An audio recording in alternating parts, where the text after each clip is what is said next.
Hello everyone, welcome back to our channel. Today we will review a movie called Love and Monsters. Don't forget to hit the like and subscribe button. Enjoy! Nuclear fallout has befallen the Earth, causing the insects to turn into huge mutants and exterminate almost all humans. A boy named Joel Dawson lives with his friends in an underground bunker. It's too dangerous to go to the surface, so the boy doesn't meet anyone else. Everyone in the bunker has a partner. Only Joel is alone and has no chance of meeting a girl. The boy is not bullied, but every day he feels like a cowardly outcast. Joel has no idea yet that he will soon make an incredible discovery and change people's lives. Joel doesn't get out of the bunker because there are huge monsters walking around. 7 years ago, a huge meteorite was approaching Earth. To shoot it down, humans launched nuclear missiles into space. Mankind managed to shoot down the asteroid, but nuclear fallout hit the Earth. All the cold-blooded animals mutated to unbelievable sizes and began to prey on humans. People tried to fight them, but a year later, 95% of humanity was gone. The survivors hid in bunkers and tried to survive. Joel got into a group of nice young people and became friends with them. Surviving was easier until the group ran out of ammo. Even now, the hunters managed to get supplies from the surface using homemade weapons. But Joel is definitely not a hunter. He milks a surviving cow in the bunker, cooks food, and everyone is fine with that. One day, the monsters enter the bunker. Everyone arms themselves and decides to fight back. Joel wants to go with his friends, but they won't let him. You can't handle it, y'all. You're shook. The brave hunters go out into the tunnel. Soon, one of them is attacked by a monster. That's the first time Joel decides to act. He grabs his crossbow and goes in after his friends. Suddenly, the young man sees an overgrown bug massacre his friend. Joel is incredibly scared. He can't move. Luckily, his friends find him and rescue him. Joel then remembers his life before the apocalypse. 7 years ago, he was on a date with his sweetheart named Aimee. The lad had sloppily drawn a portrait of her. The girl liked it and gave Joel cool drawing pencils in a notebook. The couple was happy. This had been the best summer of Joel's life. Suddenly, the city was invaded by mutant insects. The couple was forced to make a quick escape. At present, Joel is still using Aimee's gifts. He draws monsters in his notebook with notes about their weaknesses. That's the only thing the boy sees as being useful. Then he tunes his radio and communicates with a nearby colony of survivalists. He recently managed to find Aimee in that camp, and now he communicates with the girl and dreams of meeting her. But getting there is impossible. Joel recalls the last meeting with Aimee 7 years ago. Before the evacuation back then, he confessed his love for the girl and promised to find her. The boy has no idea how that promise will turn out. While Joel's friends are discussing the breach in the bunker, Joel asks them an unexpected question. Certainly, how far away is Aimee's colony? It turns out that Aimee's shelter is 140 kilometers away, a week's journey, but even the bravest hunter can only make it halfway. Joel definitely can't make it. However, the boy thinks otherwise. He loves his friends, but only next to Aimee will he be truly happy. Joel decides to hit the road. He no longer wants to be afraid and takes his fate into his own hands. His friends did not expect so much courage from the timid Joel and try to talk him out of it, but it's no use. But I can take care of myself. I'm actually probably a lot stronger than you might think. Finally, his friends give him a map, wish him luck, and tell him to just run away from danger. Joel gets to the surface for the first time. He enjoys the fresh air and chooses his direction of travel at random. It's much better here than he thought it would be. He's already gone some distance, and nobody has tried to eat him yet. Suddenly, Joel hears the rustling of insects and climbs into a nearby abandoned house. He's looking for food, but there's already someone lurking in the refrigerator. The lad freaks out and runs out to the backyard, where a huge toad is lodged in the pool. It tries to catch Joel by shooting out its tongue, but misses. Meanwhile, a friendly dog runs up to the boy. The toad attacks again and now grabs Joel's leg. It pulls the boy into the pool, but the dog bites the toad's tongue, and it lets Joel go. The dog then leads him to a safe trailer and closes the door behind him. Above the dog's couch is the word boy. Joel guesses that this is the dog's name. Apparently, Boy's owner used to live in the trailer, but she has passed away. The dog misses his owner and will not part with her red dress. But now, he is Joel. It seems they can become friends. In the morning, Joel and his new friend hit the road together. Joel decides to carry the red dress, dear to the dog, in his backpack. Along the way, they are playing together and evade danger. We found out we have, like, a ton in common too. Suddenly, Joel finds a bush with wild berries and wants to eat one, but Boy chews on his pant leg and won't let him do it. The berries seem to be poisonous. Joel makes a note of them in his diary. As he goes, which causes him to fall into a deep hole, Boy can't get him out, and Joel can't get out on his own either.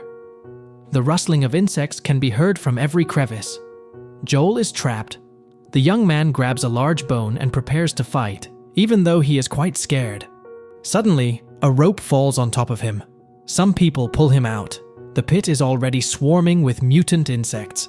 To deal with them, the people throw a grenade into the pit.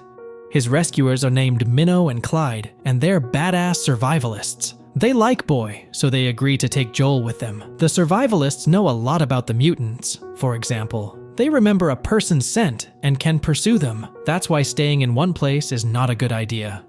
Finally, it is time for the survivalists and Joel's roads to diverge.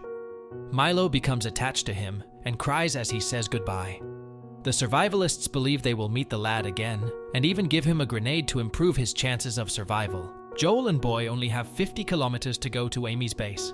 At night, the friends arrive in an abandoned town and hide from the rain in a diner. This is where a robot worker, Mavis, resides. They were released just before the apocalypse to socialize with humans. Joel is delighted with the lifelike toy and talks about his mission. Mavis has little charge left, but she lets Joel plug his radio into her. He contacts Aimee. She knows that he is coming to her. "I can't believe you're actually doing this," Aimee says. Joel tells her about his adventures and how brave he has become. Aimee's camp is about 15 kilometers away. In turn, the girl excitedly tells him that some new people have come to their camp and want to save them. Her for saving him, and recalls the kiss. However, something was not quite right because of Joel's hallucinations. Happy-o to smooth over the awkwardness, Aimee talks about the people who came to rescue them. It is a yacht captain and his crew. The girl is just getting the colony ready to set sail and suggests that they talk later. Everyone in Aimee's camp is elderly except her, but the incoming captain and crew are young and cheerful, so Aimee tends to trust them.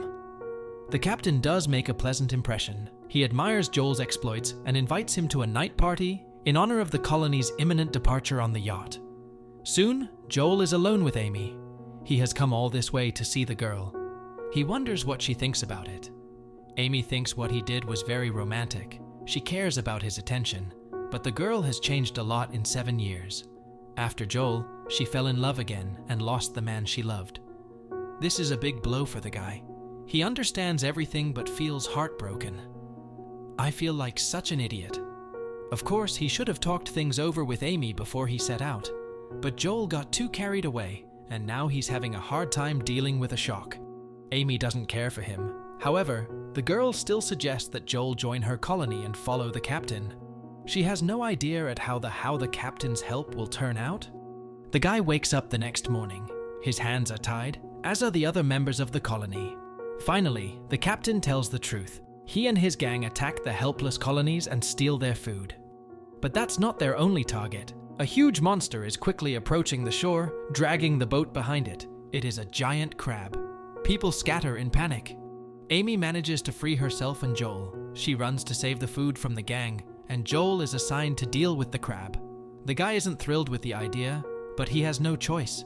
He finds a trident and runs at the monster with it. Joel himself is shocked by his success, but the crab is still moving. The guy tries to attack, but then the captain presses a button and sends an electric current through the circuit encircling the crab. The mutant jerks its claws and throws Joel off. But then suddenly, Boy appears on the beach. He barks at the crab, distracting him. The captain orders the bandit to eliminate the dog, but Aimee hits her on the arm. She misses and hits the crab. Taking advantage of the confusion, Aimee deals with the bandit, but she is no match for the captain. He grabs some food and takes the dinghy out to the yacht. Boy runs to bring Aimee to her senses after the fight. It periodically shudders with electric shocks and grabs Joel's leg with its claw. Aimee throws the guy a shotgun, and he prepares to shoot the mutant in the mouth to end him. But suddenly, Joel notices the crab's kind eyes. That means he's harmless to humans.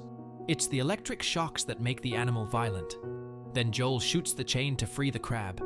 The captain can no longer electrocute him. The mutant looks at Joel with gratitude and swims quickly toward the ship. He disposes of his abusers and crushes the boat like a tin can. Aimee is thrilled with Joel. The other members of the colony thank him for saving them too. But it is time for Joel to head back to his friends. Aimee gives him a big goodbye hug. "I'm so glad you came." The guy gives the girl the notebook with descriptions of all the monsters and their weaknesses. He remembers this information by heart, so he doesn't need it. Joel thanks Aimee for inspiring him to come. It was the best decision of his life. Joel is already treading on the threshold of the shelter when he suddenly returns abruptly and kisses Aimee. The girl reciprocates his affection. She promises to find Joel. The happy young man makes his way back with his faithful dog. At his home colony, the survivors greet him with great joy. They embrace their hero. Joel asks his colony to go with him to the mountains to the north where the survivalists have gone. It's foolish to sit in a bunker all your life when the world is so beautiful. Joel tells the other colonies about his plans over the radio. He relays to the survivors all the information about the monsters and inspires them to go to the mountains too. Even Aimee's colony sets off. The people enjoy the fresh air and have faith in themselves. Meanwhile, the survivalist Minnow and Clyde have already arrived up north. They've heard Joel's broadcast and actually have faith in the guy. Here we come to end of our video. Please like, share, and subscribe and hit the bell icon so you never miss any of our video. Thanks for watching.